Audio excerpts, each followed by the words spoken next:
Hi, Chase. Hi, Wyatt. This is Pooja Talwar from Good Times India. I absolutely love this show and the dynamics between the two of you, the relationship, because each one of you empowers the other in a way. And it's heartbreaking not to give out anything else. So I want to ask, approaching Sam and approaching Charlie, how much of you is in the character or vice versa? First off, I just want to say thank you. That was very sweet. Yeah. I find I have a lot of similarities to Charlie, especially in the beginning where he's awkward, he's in his shell, he doesn't really know his place in the world, and he's someone who has a lot of love to give as well and doesn't really know exactly where to put it. And through Sam, he kind of starts to find that. And I feel like that's something like I've felt in my life plenty of times where there's people who will come into my life and kind of bring stuff out of me that I didn't know was there and like give me a sense of like belonging. And that's something I can definitely relate to Charlie with on a very similar level. Yeah. And Chase, what about you? Because she's the catalyst that the entire narrative is around her. Totally. Yeah. I mean, I think Sam is an individual. I mean, what I relate to her about her most is just, I feel like she's kind of like a chameleon. She can, she tries to mold herself to all these different environments, and whether that's out of, pure confidence or just a desire to belong, I feel like that those two dynamics are kind of at odds within her.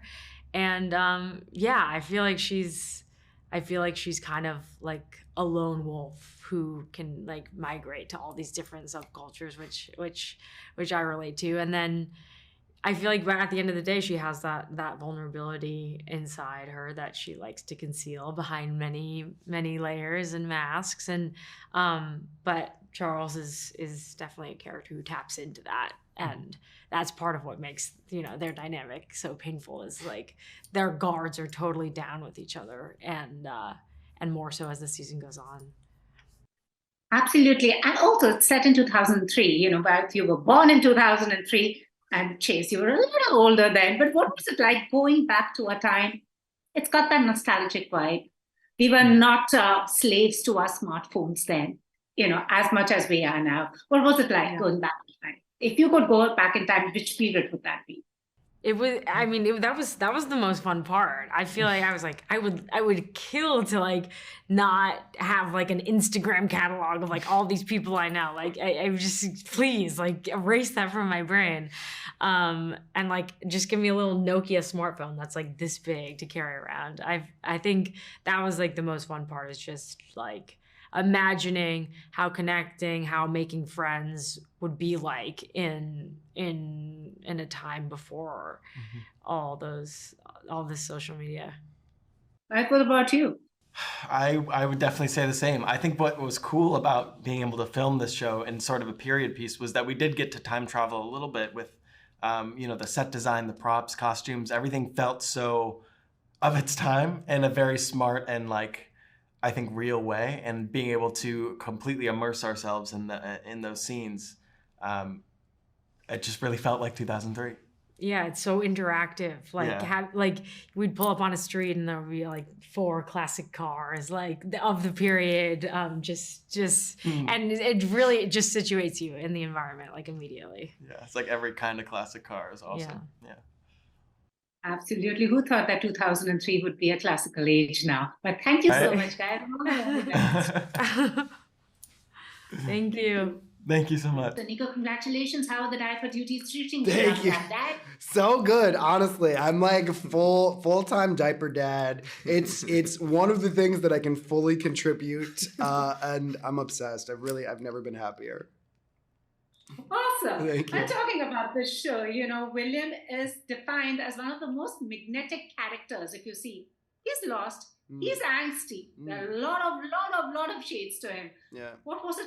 Playing this rebellious air. Oh man, honestly, like a dream role for any actor in so many ways. Like, go down the list: artist, musician, sociopath, narcissist, drug addict. Like the wealth of just shit that I could jump into with this character was so vast, and the secret for me in approaching this role was to like see all of that and then take it all away. Like William is a person first and he's going through some things. Yeah. But like every day we all wake up and we fight to get through the day, right? In one way or another. And that's all William is. True.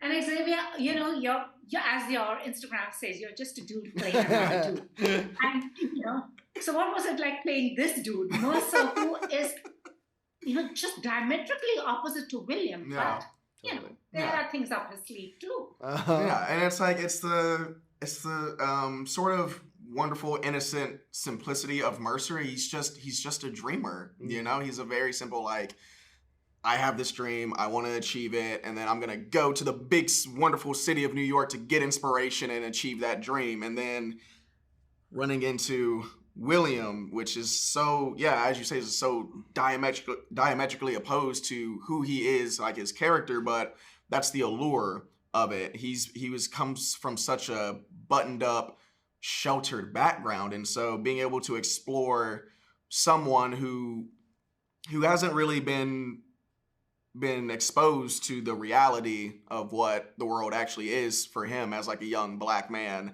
living in New York City at that time period, as well as like a gay black man as well. So a lot of those things were just incredible for me to explore on such a personal, mental level and just really dive into as like the season goes along. If the two of you were to go back in time, now the show makes a lot of sociocultural statements. Yeah. But if you do, as people were given a chance to go back in time, which era or decade would you want to just slip into? Yeah, probably like the transition late 60s, early 70s. The fashion alone. I mean, the majority of the time I'm wearing clothes from that period. And even like this is a leisure suit from like probably 69, I would say. Reimagined, but the innocence, you know, life before the internet, we're the last generation to know what that was like. And when I think about my kids and what they're going to experience and how the AI revolution is slowly but surely, well, I don't know about how slowly, but it's taking over, you know? Yeah, that's my answer. I could talk about this forever. So, I don't know. I'd probably say my era would be during the rise of Motown.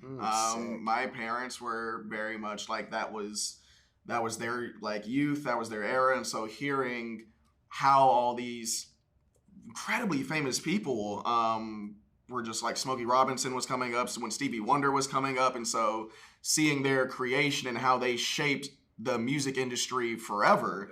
I would have just loved to have been in that period and just like grew up with the ascension of Motown.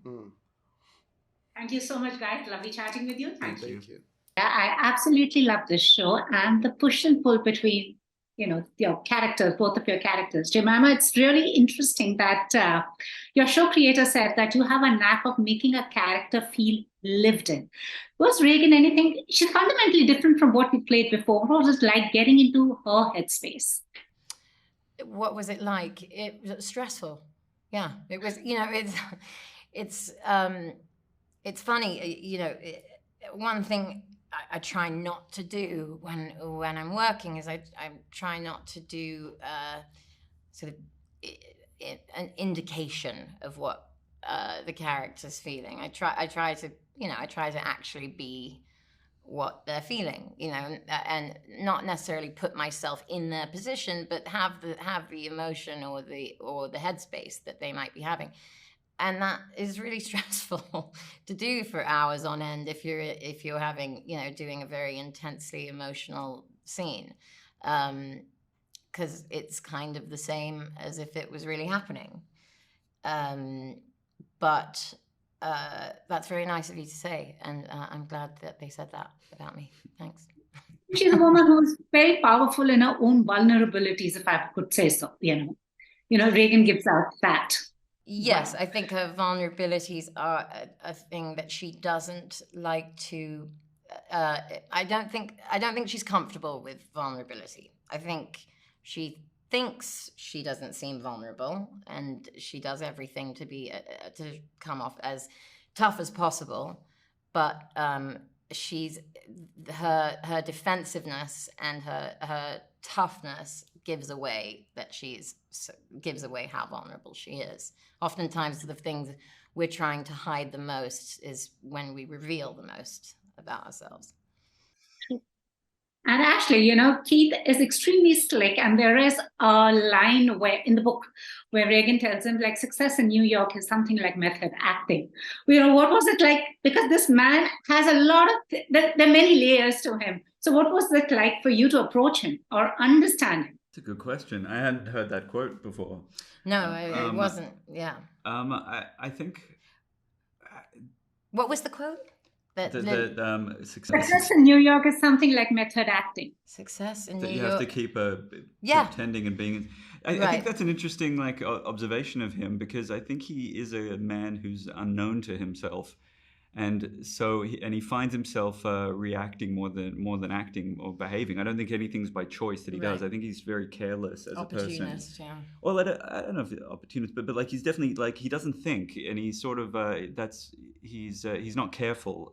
Like as careful as I am with the characters I normally play. So he ends up just sort of being able to play different parts of himself depending on who he's with, but that's interesting. But I don't think he's actively like acting. But he ends up doing that, and then the danger for him is that he then actually, because he doesn't know himself, his moral compass is sort of constantly wavering, and it means that he can be so swayed by this young bright woman who also becomes a mirror for the person he wishes he could be, and that's an interesting way to look at the character. Yeah. Thank you so much for speaking to me, and I absolutely enjoyed the show. Thank you so much. Thanks very much.